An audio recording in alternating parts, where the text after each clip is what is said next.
How much did having Bryce Underwood coming in at quarterback make this job appealing for you to take? Oh, it was appealing before that. But yeah, I mean that made it a little more exciting for sure. Bryce has come in and really done a nice job of kind of assimilating himself into the team, and he's all into our culture, and it's been a lot of fun getting to know him. But and really all the guys, but definitely a guy that we're excited about his future. On the right here, Tony. Yeah, hey, Yeah. got another Bryce question Yeah. for you. I mean, he's quite possibly the most highly decorated, regarded recruit who's ever come to a very highly regarded program. I guess if you could speak to those level of expectations, his Yeah. skill set, and the battle between him and a proven 4-year starter, when probably the fan base may want something, but you guys and the Yeah. decision and how you balance. I think anytime you sign a high profile guy that's as a freshman coming in these days with as good a job as everybody does of knowing, it used to be when I was growing up sometimes you wouldn't know about guys, right? And now 30, 40 years later, whatever, you know about everybody, it seems like. And having those guys come in before, I think is always fun. It's exciting, but at the end of the day, it's really about what they do out there on the field. If he's ready to go, he'll play. If he's not, then we'll get somebody else ready to play. But so far, I love his approach. He's been he's all business, man. He loves football. That's the most important thing, and he really wants to be the best player he can be. He wants people to push him. One of the things we talked about was, whatever your dreams are, your aspirations are they're going to be mine. Like my goal is to help you reach those things and whatever it takes. And I think that's what his attitude is. He's a team first guy. If you ask the older guys on our team right now, I think they would tell you that the guy is they love his approach and really that whole room I've got in there right now, they're all the same way. They're all wired that way, or probably wouldn't be at Michigan. And but it's exciting to see him. We'll see how he grows and progresses throughout spring. Up here on the front right, Austin. Yeah.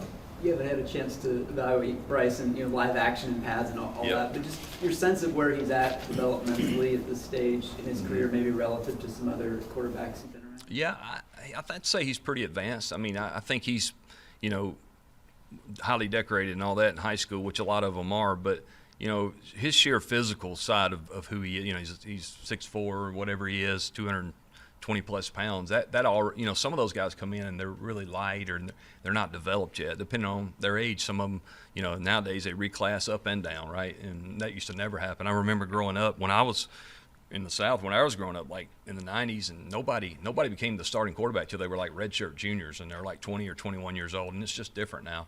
I think kids are more advanced in general throughout the country. A lot of trainers now start with these kids really young, and you can go to different parts of the country when you're recruiting, and you can tell, like, hey, these kids, they've been working a long time. They all have these trainers and so forth. But he's very, very advanced physically, and I think for him, the speed of the game is always something you worry about, coming into college compared to high school. And then how much can he handle? But really that goes with all of them. Jaden Davis has not played a whole lot.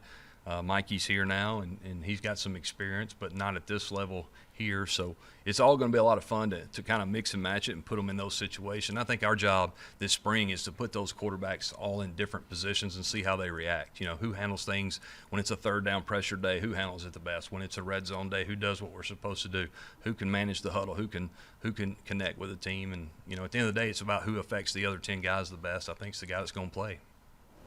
In the back left there, Anthony. Most of the questions you'll get between now and September, obviously, about Bryce. But what was it about Mikey that made him a priority for you guys out of the portal?